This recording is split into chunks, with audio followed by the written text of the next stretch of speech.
সাংবিধানিক একনায়কতন্ত্র ঠেকাতে বা এক ব্যক্তির হাতে যাতে ক্ষমতা কুক্ষিগত হয়ে না যায় সেজন্য ক্ষমতার ভারসাম্য আনতে বেশ কিছু সুপারিশ করতে যাচ্ছে সংবিধান সংস্কার কমিশন। যার মধ্যে উল্লেখযোগ্য হচ্ছে জাতীয় সংসদ দ্বিকক্ষ বিশিষ্ট করার সুপারিশ করতে যাচ্ছে সংবিধান সংস্কার কমিশন।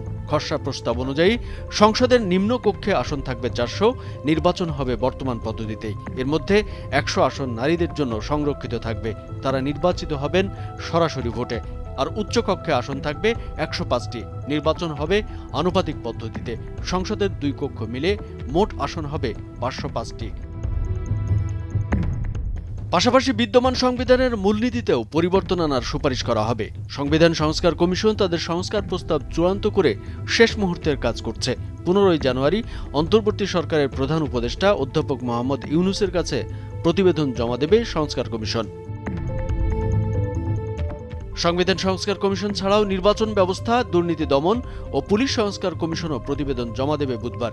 কমিশনগুলোর পক্ষ থেকে এই তথ্য নিশ্চিত করা হয়েছে। প্রথম ধাপে গঠন করা 6টি সংস্কার কমিশনের মধ্যে অন্য 2টি বিচার ব্যবস্থা ও জনপ্রশাসন সংস্কার কমিশনের চলতি মাসের শেষে প্রতিবেদন দেওয়ার কথা রয়েছে।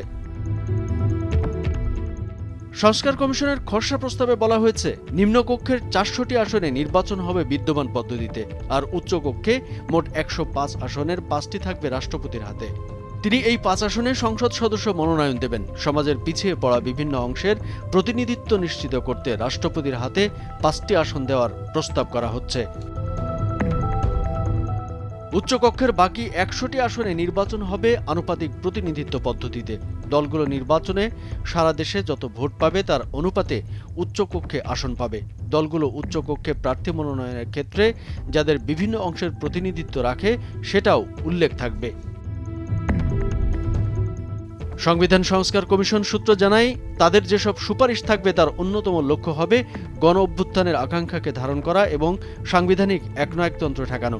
এর জন্য ক্ষমতার বিকেন্দ্রীকরণের উপর জোর দেওয়া হবে, যাতে এক ব্যক্তির হাতে ক্ষমতা কেন্দ্রীভূত হওয়ার কোনো সুযোগ না থাকে। একজন ব্যক্তি সর্বোচ্চ কয়টি মেয়াদে প্রধানমন্ত্রী হতে পারবেন তাও নির্দিষ্ট করে দেওয়া হবে। দেশকে খাদ্য স্বয়ংসম্পূর্ণ। এছাড়াও প্রধানমন্ত্রী একই সঙ্গে দলীয় প্রধান ও সংসদ নেতা যাতে না হয় এমন বিধান, নির্বাহী বিভাগের জবাবদিহি নিশ্চিত করা, নির্বাচনকালীন অন্তর্বর্তী সরকারের বিধান, প্রধানমন্ত্রী ও রাষ্ট্রপতির মধ্যে ক্ষমতার ভারসাম্য আনা, নির্বাহী বিভাগ, আইনসভা ও বিচার বিভাগের মধ্যে ক্ষমতার ভারসাম্য, বিচার বিভাগের স্বাধীনতা নিশ্চিত করা, এসব বিষয়েও গুরুত্ব দিচ্ছে কমিশন। এছাড়া সংবিধানের মূলনীতিতে পরিবর্তন আনার সুপারিশও করা হচ্ছে। সাম্য, মানবিক মর্যাদা ও সামাজিক সুবিচার, এই 3টিকে সংবিধানের মূলনীতি করার সুপারিশ করবে কমিশন। এই 3টির পাশাপাশি আরও 2টি মূলনীতিও যোগ করা হতে পারে। কামরুজ্জামান আরিফ, ভোরের কাগজ।